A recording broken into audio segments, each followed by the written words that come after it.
So talking about evolution as opposed to revolution, I remember the first time that I got an inkjet printer, it was a Photo EX, and I made prints, and sadly, within 6 months, my images disappeared. So Epson came out with a pigment printer, the P2000 and the 9000 printers. The P2000 had metametic failure. That was just startling. So then they did the K3 inks, which I think was the beginning of a real evolution for Epson, where they literally had multiple grays, light black and light black. Then they did the Vivid Magenta, which expanded, oddly enough, more into the purples and the reds, not so much the magentas. And then the most recent inkset is the HDR inkset, which is 12 color. That's in the 9 series. Yeah, in the 9 series, which is 12 color. You took a trip to Barcelona to see HP's. When HP introduced their first 12 inkset printers. And that was fascinating. And so there's been a tremendous evolution. And it's you can't just do a numerical analysis. You can't say 7 inks is better than 5, and 12 inks is better than 7, and 2 grays is better than 1 gray, and those things don't work mathematically. What you have to do is you have to look at the results, and the results include not only a visual evaluation, but looking at gamut plots and a number of other things. So, and one of our good friends and colleagues on LuLa, Mark Siegel, is an economist, and he likes to do a real strict approach on what it is, the cost per print. And that's one of the things that you noted on this 9500. Right. The ink carts are small. Really Usually, tiny. Consumer ink carts are quite small. Yeah. The 3000 has ink carts that are about half the size of the 3880. Right, so bigger than the Canon. So that means the per milliliter cost of the inks is going to be lower, and the 3880 has pretty substantial sized cartridges, and that's why it's in the Pro line, because that's a printer that actually can do production printing, because you're not going to get bankrupted by... And the 900 series, you can get 300 or 700, you can get 110 as well. That's the starter inks, but 700 mils. The thing that I would point out, though, is you got to basically buy based upon how much ink consumption you anticipate before it goes out of date. And the inks do go out of date. Yes. You don't want to print with something that has an expiry date of maybe more than 6 months ago. That's my maximum. Well, I would argue, and I think in my discussions with people at Epson, that's overly conservative, and that's okay. You're conservative. Notwithstanding my pink shirt. But here's the thing, where the expiration really comes into play is once it's been opened. If you have an unopened ink cartridge, you can probably go up to a year beyond the expiration. The thing about it is you need to make sure that you agitate. Once it's opened and in the machine, then it's like opening something and putting it in the refrigerator. Right. It will go bad quickly. But they oxidize, yeah. But I think that between the 3 main manufacturers, they're pretty much all, depending upon certain issues, they're all pretty much capable of producing really great prints. Epson is noted for its propensity for clogging. Really? I've never noticed. Yeah, you did. We'll do some. Well, part of that is because the heads are permanent. Yes. Whereas the other two, the heads are replaceable. By other two, I mean user replaceable. But no one ever replaces heads on an Epson. They're too expensive. I know it's possible, but it's a factory or a service center job, and pricey. Whereas the heads on HP and Canon printers are regarded as consumables, and what they do is when they get a head clog, they actually just bypass that nozzle, and they remap it and have other nozzles take over. And finally, once too many nozzles have gone bad, then it says, you need to replace your heads. So they're two different approaches, and that's fine. The Epsons can be annoying because you end up with head clogs.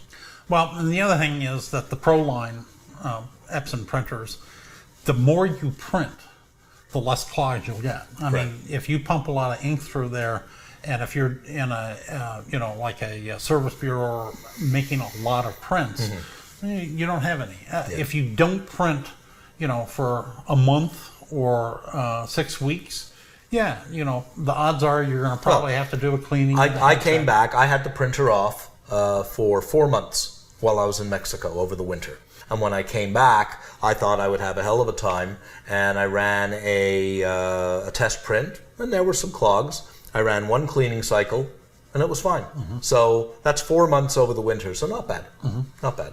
What I should add is I have two 3880s, one here in my new studio in the country, but also one at home, in my home office back in the city. And both of those sat all winter, 4 months, turned them both on, no head clogs. So the 3880s seem to have a reputation as well of not clogging as much as as the previous models used to. That's the important distinction to understand, is that the piezo heads are very expensive and not considered a user replaceable item. So they do, and small picoliter, very, very small picoliter. So if there's anything wrong, you got to push some ink, waste some ink. Let's talk for a second about dye versus pigment. What we had originally with photo printers back in the mid-90s were dye-based inks, and the dye-based inks had a wide gamut, but they did fade. And then once we started to get pigment inks, the fading issue became much less problematic. But the early ones, as you mentioned, the Epson P2000, with its horrendous metameric failure. And now we're in a bit of a golden age. We have pigment-based inks that have wide gamut, rich blacks, long lifespan, in dark storage, 200-300 years, on display 80, 100, 120 years. Surpassing that of analog chemical photography. Yeah, I think that's one of the things that people need to understand is the advances that we've had in the last 10 years in inks are greater than anything we've seen in the photographic industry in the last 200 years.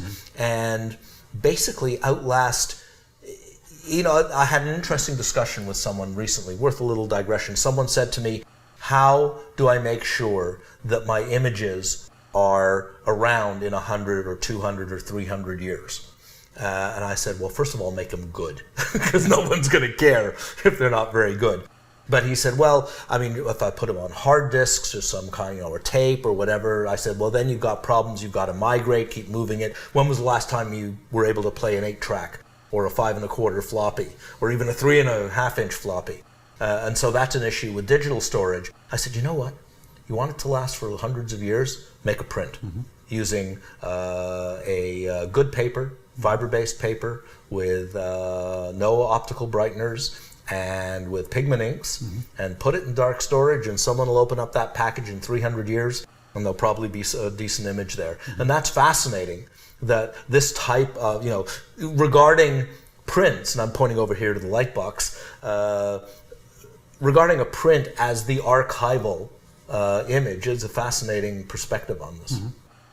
And it kind of diverges a little bit about the new age image on screen display, iPad and big... We had a little discussion about this when we were having coffee in between takes. And we have a section here on this video about using iPads and screens as a means of presenting your work. I do that too. But to me, there's something about the fine print where you put it on display, you show it to someone, you share it with someone. Frame it. Put it in a frame, hang it on the wall. There's something permanent. There's something tactile about that. On the iPad screen, swipe, swipe, swipe. Oh yeah, those are pretty nice, Mike. Thanks a lot. Yeah, I don't disagree with that. And, for me, I'm kind of old school, kind of like you.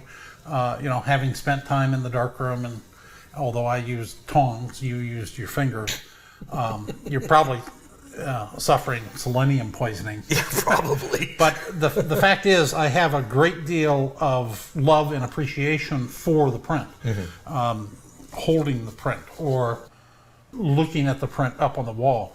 I also have a great deal of fascination for this new display technology in new ways of looking and using images. And you say, well, you like the print, but you also have this website called Luminous-Landscape, which the vast majority of the people that ever see any of your photos are seeing it from your website. The website currently runs about 1.2 million viewers a month. Unique viewers a month, several million pages. So yeah, my work gets a lot of airtime, if you will. Number of people that have either bought my prints, bought my portfolios, seen my work in magazines, or seen it in a gallery is probably equivalent to about 1 day's worth in my entire life of the number of people that see my stuff online. So that's a scale that you cannot ignore. I mean, if you want to basically broadcast your images to the world, the web is kind of the way to do it. When we talked with Andrew Collette, one of the things that he pointed out was that he would often go to trade shows where, he would have a limited number of prints, but then use his iPad to show a broader range of images. And if you have a really nice framed or stretched canvas print that people can identify, okay, this is the kind of quality, then looking at the images on the iPad is essentially perfect for seeing the different images. Yeah. No, the different perspectives. And I was talking to someone who's very well known in the industry as an expert in prints. And this person has a daughter who's in her teens who at some point this fellow said to his daughter, "Can I make a print of this shot that his daughter had?" And she said, "A print? Why would I want a print? I can't put a print on Facebook." So there you go. Yeah.